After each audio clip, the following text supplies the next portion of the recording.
Before we continue, we want to hear from you. Where are you watching from? Drop your location in the comments below. What do you think about this shocking moment? Was Tyler's stunt just reckless, or did he deserve what happened next? Let us know.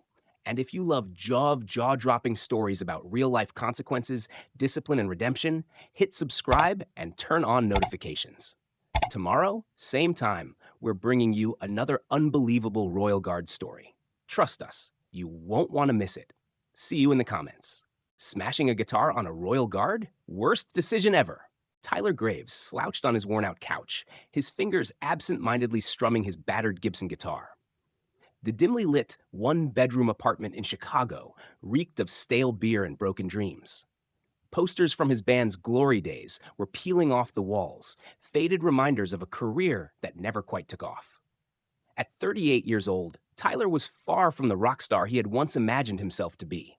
His band, Iron Requiem, had opened for a few mid-tier metal acts back in the day, but now he was just another struggling musician, teaching uninterested teenagers power chords at a shopping mall music store.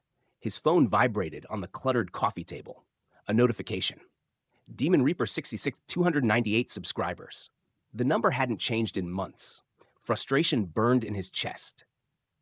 He scrolled through TikTok, Instagram, YouTube, watching teenagers with half his talent rake in millions of views with nothing more than pranks, stunts, and shock value. His fingers clenched around the neck of his guitar. This wasn't fair. He had real talent, real music, yet the world had moved on without him. Behind him, the bedroom door creaked open. Michelle, his girlfriend of 10 years, emerged, still wearing her wrinkled ER nurse's scrubs from her double shift. Dark circles shadowed her eyes, matching the faded purple streaks in her hair, the last remnant of the rebellious girl who had once believed in his dream. I'm late for work, gathering her things. Did you call about IT certification course? Tyler let out a dismissive grunt, still scrolling. Those corporate drones are soul-sucking vampires, he scoffed. I've got a better plan. Michelle sighed, rubbing her temples. Ty, we can't keep doing this. Rent is due. Again, and I can't cover for you this time. One viral video, Tyler insisted, his eyes gleaming with desperate conviction. That's all it takes. One video and we're set. She paused, her exhaustion evident. We talked about this. You said you'd trust me. His voice cut through the tension, though the fear underneath it was undeniable. As the door slammed behind her, his confidence deflated. On the table, an eviction notice mocked him. Next to it, a letter from the music store, reducing his hours. He clenched his jaw, rage and desperation swirling inside him. Then his thumb stopped on a YouTube video. Messing with Buckingham Palace guards, 12 million views. His mind raced. He deserved recognition. He deserved a moment in the spotlight. His phone buzzed. A text from Michelle. I'm serious about rent. Figure something out or I'm done. Tyler stared at his Gibson. Then at his laptop screen, still open to an article, How to Go Viral Overnight. He stood up. Decision made. He wasn't going to be forgotten. The setting sun cast long shadows across St. James's Palace as Tyler Graves adjusted his leather jacket, his heart hammering against his ribs. The air was crisp, but sweat trickled down his back. His battered Gibson guitar hung from his shoulder, the weight of it grounding him as he pressed record on his phone. This, he muttered to his imagined audience, is rock and roll history in the making. His voice carried a nervous edge, but he forced a smirk. He had spent the last 10 hours psyching himself up, convincing himself that this was the moment, his comeback, his shot at going viral. He had no band, no gigs, no future, but he had this one insane stunt that would put him back in the spotlight. The Royal Guard stood motionless just ahead, a towering figure in a red tunic, black trousers, and a tall bearskin hat. To Tyler, he wasn't a person. He was a prop.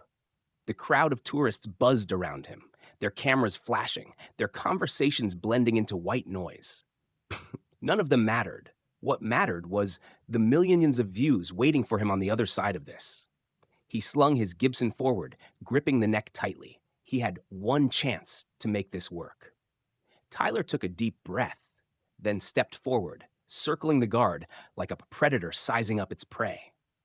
See, These guys think they're untouchable, he announced to his camera, his voice dripping with fake confidence. But at the end of the day, even the Queen's soldiers are just another part of the system. Corporate puppets in fancy hats. A few tourists nudged each other, watching warily. A mother pulled her child closer. Tyler ignored them. He grinned at the camera, then strummed a screeching, discordant riff, the opening notes of his old band's one semi-popular song. Let's see if these guys can handle a little rebellion, he growled. He gripped the guitar tighter, bracing himself. And then he swung. The crash echoed through the courtyard as his Gibson slammed down onto the guard's tall bearskin hat. Wood splintered. A collective gasp rippled through the crowd. For a fraction of a second, Tyler felt triumph. Then he made eye contact with the guard. Everything changed. The moment Tyler's guitar made impact, time seemed to stretch. The wooden neck snapped, sending splinters flying through the air. The crowd gasped, some covering their mouths, others already raising their phones to capture the chaos. But Tyler barely registered any of it, because the Royal Guard moved. Not a flinch, not a stumble, not the shocked reaction Tyler had expected. Instead, the towering soldier stepped forward with controlled precision. His movements so swift, so lethal, that Tyler's blood ran cold. For the first time all night, Tyler saw the man beneath the uniform.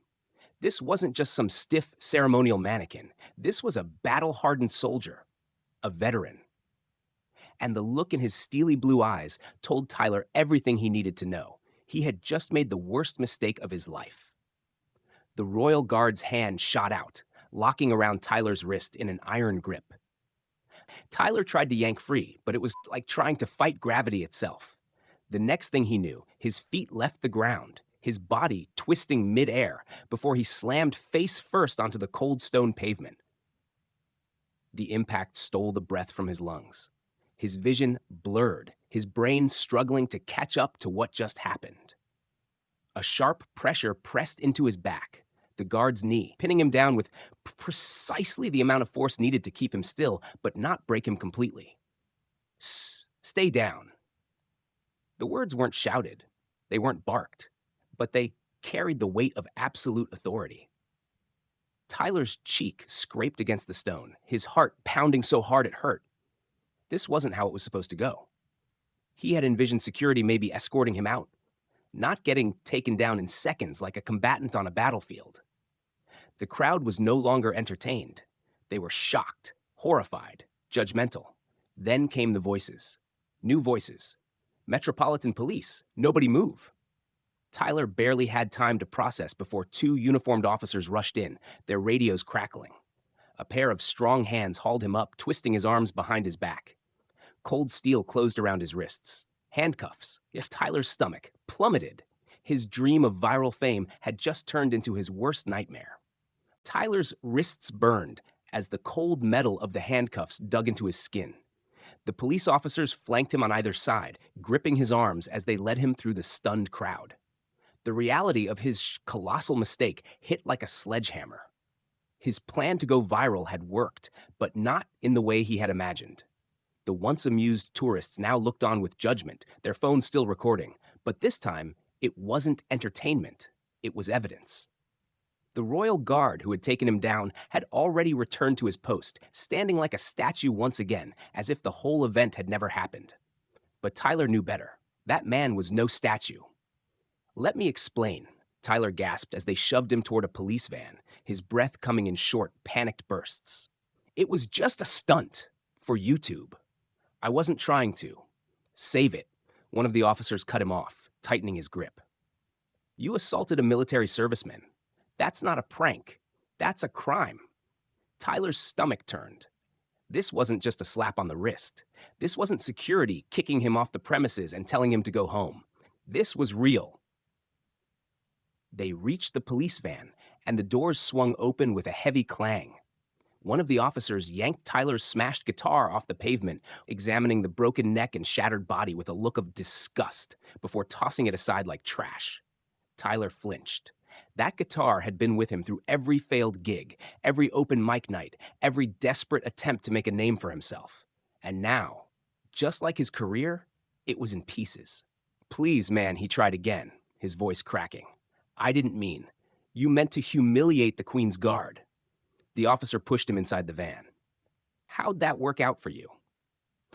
The doors slammed shut, trapping him in darkness. A few hours later, Tyler sat in a cold, fluorescent lit holding cell, his head in his hands. His phone had been confiscated, his entire future hung by a thread. And when the door finally opened, he wasn't ready for who walked in. Michelle. Her scrubs were still wrinkled, her face lined with exhaustion and disappointment. You used our wedding fund to get bailed out, she said, her voice shaking. Tyler's heart stopped. Everything, his stunt, his ego, his desperation for attention, had just cost him everything that mattered. Tyler sat frozen, his hands clenched into fists on the cold metal table. Michelle's words echoed in his skull, each syllable hitting harder than the pavement had when the guard took him down. You used our wedding fund to get bailed out. He wanted to defend himself, wanted to say it wasn't that bad, that things would turn around, that this would somehow work out. But the look on Michelle's face, the exhaustion, the disappointment, the complete loss of faith in him, told him it wouldn't. Across the table, she placed a folder down. I called in every favor I had, she said, her voice tight. You're being released into my custody under one condition.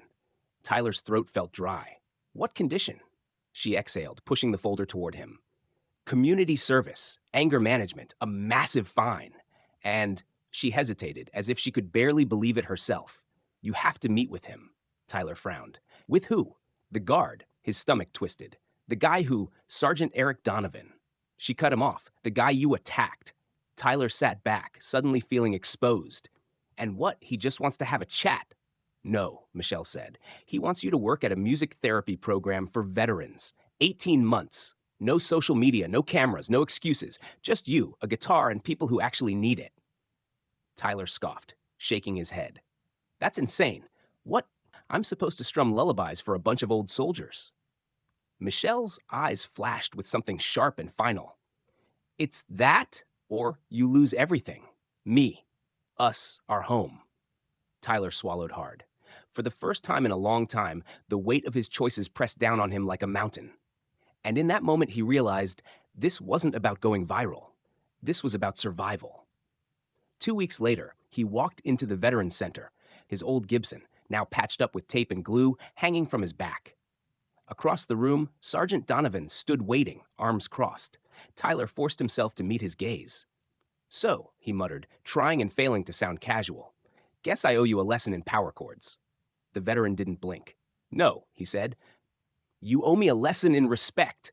What do you think about Tyler's story? Was his punishment fair, or do you think he deserved a second chance? Do you believe that one reckless mistake should define someone forever? Or can redemption truly happen when someone is willing to change? We want to hear your thoughts. Drop a comment below and tell us. Was this justice served, or was Tyler lucky to escape with just community service? Have you ever witnessed someone face real consequences for a moment of bad judgment? How did they handle it? And while you're here, tell us where you're watching from. We love seeing how far these stories travel. If you enjoy real-life stories about discipline, redemption, and the unexpected twists of fate, make sure to hit that like button and subscribe. Tomorrow, at the same time, we're bringing you another jaw-dropping Royal Guard story. And trust us, you won't want to miss it. Turn on notifications so you never miss an update, and join us in the comments. We're reading everything.